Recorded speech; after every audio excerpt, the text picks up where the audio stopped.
in teaching students more about how to sound natural in American English, there is a very common problem I see happening over and over again. And it has to do a little bit with the type of music we are creating when we speak in the language and too much repetition in it. Today, we're going to be analyzing that in a little bit more detail. Good morning, guys. Good evening. Good afternoon. Welcome to your American English Pronunciation Review show, which is the Schwa Mill. We are here Monday, Tuesday, and Friday, right around 7 a.m. New York, to give you some feedback on pronunciation files that you send to me for review.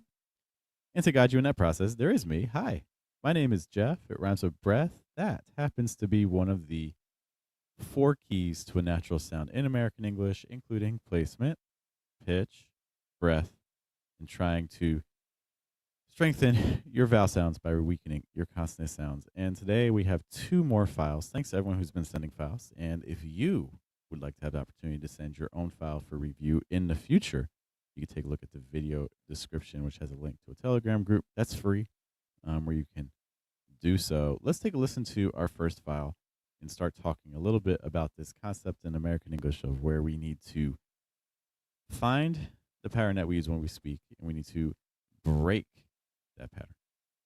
Here's our first file. Stigmatizing people's embarrassment about being artists or about talking about art. Okay. The pattern that I'm detecting here, let's see if you can detect it as well. Let me play it again. Stigmatizing people's embarrassment about being artists or about talking about art. Okay. What I hear happening in this audio file is a case of overstressing. So we realize that American English is a stress time language. That means that when we stress a word, it needs to go up in pitch. And if I don't stress you, then in general, I'm going to move down in pitch. That's how the language works. So in that aspect, I hear that happening, which is great. So I hear our stress words. To give an example, what are those stressed words? Let's listen to this. Stigmatizing people's embarrassment about being artists or about talking. Like they're stigmatizing people's embarrassment about being. There was another word there that was also stressed right after that. So there's a lot of stressed words, and what's happening is that every time we're reaching a stressed word, we're really doing a big jump up in pitch, and that is resulting in speech that sounds very jumpy. It's like da da da da da da da da. It's like it feels like I'm just kind of being hit over and over and over again with the weight of the words. And so yes, for stressed words, we do need to go up in pitch. We don't need to go up that high. And one of the ways that you can try to counterbalance it is by right before a stress making a drop. So dropping a pitch on the syllable right before our stress syllable. To give an example. Stigmatizing people's embarrassment about being artists or. So like, for instance, that little phrase there, like people's embarrassment. So instead of saying something like people's embarrassment, you know, we could do like people's embarrassment. People's embarrassment. It doesn't have to be people's embarrassment. It be people's embarrassment. Your stressed word does not have to be the highest pitch word of your thought group. It just has to go up a little bit, and your listener's going to detect stress. So we have to weaken some of our stress words because they're going to have an impact, right? Mr. Go Big or Go Home is joining us. What's up, man? Did I miss anything while I was gone? Just lots of feedback for people. You can see all the streams. There's a playlist, just like corrections. You can see it on the youtube.com/FluentAmerican homepage as well for all the correction videos that I've done most recently. Going back to this file. Stigmatizing people's embarrassment about being artists or about talking about art. You had a really great opportunity there. I liked your pitch progression down. You had this moment that said like embarrassment about being artists, which I thought worked really, really well. Like embarrassment about being. So we're doing this nice progression down. But as soon as we get to the stress on artists, we just don't have to go as high. It's about being artists as much as like about being artists, being artists, being artists. So when you have your stress word, don't go as high in pitch on the following one. I believe that when you sent this audio file to, you were mentioning about trying to work on firmness versus softness. This is firm. If I'm talking like this is a firm voice of talking. versus this is soft. This is a soft manner of speech. Do we hear softness here? Stigmatizing people's embarrassment about being artists or about talking about art. I'm not hearing a lot of softness. Everything's still coming off firm. And I think the reason for that is there's not enough breath coming through. We're not giving the vowel enough space. It seems like there was an attempt on the word art at the very end. I heard like art. But here's the thing. So in American English, when you say a sound, the breath needs to extend even after the sound finishes. So like if I say art and I want lots of breath and I want to extend the breath, then it's not going to sound like art. Because it's not like a huge like it's not that. It's not force. You're not like really trying to like shove the breath out of your mouth. It doesn't work like that. It's a gentle, slow release. It's not shoving you out the door. It's opening the door and allowing you to go out on your own. So it's not like R as much as like R, R, R. Now it's going to be hard to kind of capture that on some microphones and things like that because the audio may duck. But it's the difference between doing like ah and like ah ah smoothing out the transition from sound, consonant sound or vowel sound to breath, and we're just not allowing any syllable to get enough space for breath. I believe I've talked about that on other correction videos for you, so I definitely would encourage you to check those out. Okay. But thank you for sending that audio file. So that's our first major lesson. The one pattern look for that you want to try to avoid in your own speech, if your goal is to sound more natural in American English, is overstressing. Don't go as high in pitch on your stressed words so consistently.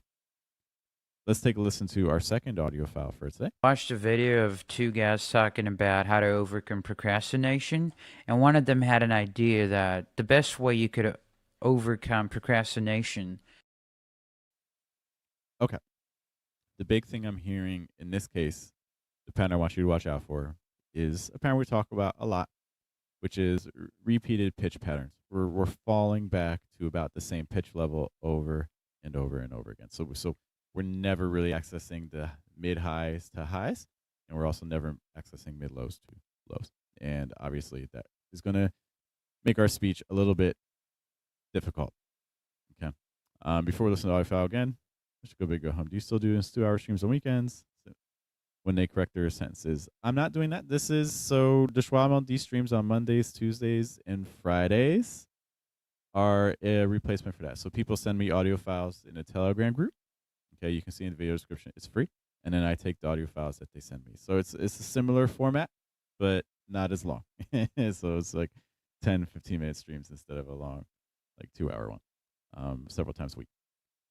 Okay, let's listen to the second audio file again. Watched a video of two guys talking about how to overcome procrastination. I watched a video about how two guys overcome procrastination. It's almost like you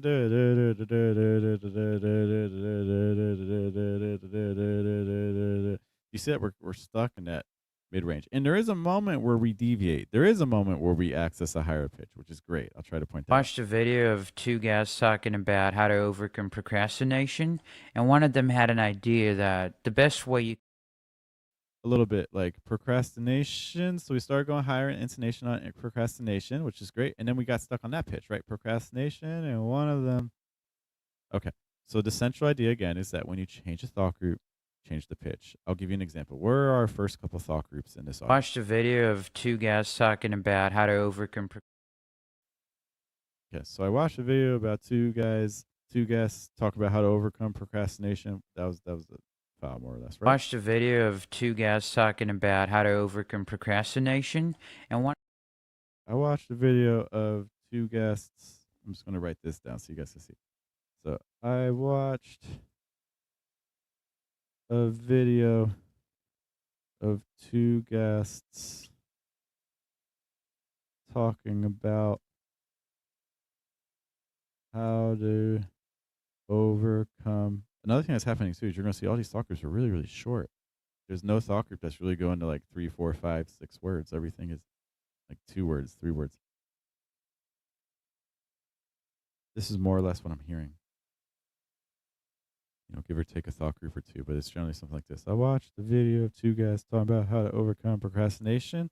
But remember that. So in English, when I change thought group, change the pitch, change thought group, change the pitch.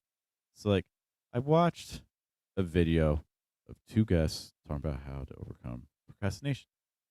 You see what we just did there? I watched a video of two guests talking about how to overcome procrastination. You see how wide of a pitch range I was able to use? We could even start higher. Like, I watched a video of two guests talking about how to overcome procrastination.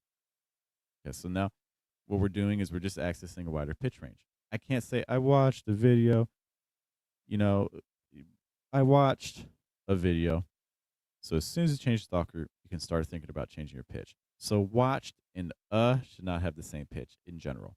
Watched the I watched a video. The I watched a video. Video and shouldn't in general be at the same pitch. Video of the of video of guests and talking shouldn't be at the same pitch level. Guests talking. Guests talking. The of two guests talking about. Hear the difference? It can go higher too, right? So like talking about and then how to, right? So about how to, about how to, the talking about how to. Yes, and so those are the moments you really need to be looking at. Find your thought groups. See what's happening at the end of the first one. See how your next one starts and make sure that pitch isn't aligning. Otherwise, it's going to end up sounding flat. You're going to get a phrase that really runs together. Watched a video of two guys talking about how to overcome procrastination, and one of We don't really get any pitch movement, really dramatically until we get to the word procrastination. And that's with the intonation. You know, so that's something that if your goal is to have a more natural sound American English, we got to shift more. This is just too flat. And in fact, this can actually become challenging for your listener if things are too flat. Your thought groups run together too much. That's a challenge. You're making your listener work. Okay. Even you can be very fluent sounding. This can happen to native speakers too, to a degree. If you mumble or if you're monotone, this is going to be an issue as well. This is not purely something that I see from from English language learners. However, I will say that native speakers who are monotone generally are still using a wider range of pitches than English learners who are monotone. Okay.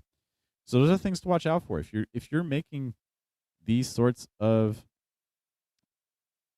cases in your own speech, you're overstressing words, you're not shifting your pitch levels, you're using a lot of short thought groups, it's gonna make it very challenging to achieve the natural sound that I think you're going for. Okay. Hello to Tom checking in. Thank you. Good to see you, sir.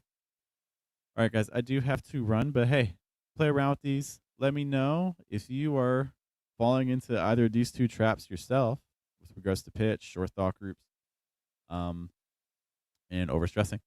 We'll be back on Monday with another edition of the Schwab Mill. Thank you guys for hanging out with me. There's a lot of pronunciation resources out there. I'm very much aware of that. So the fact you spent a little time out of your day with me here is appreciated. I will see you all later. Hope you guys have a good day, have a good night, have a good afternoon, and a good weekend. You guys take care.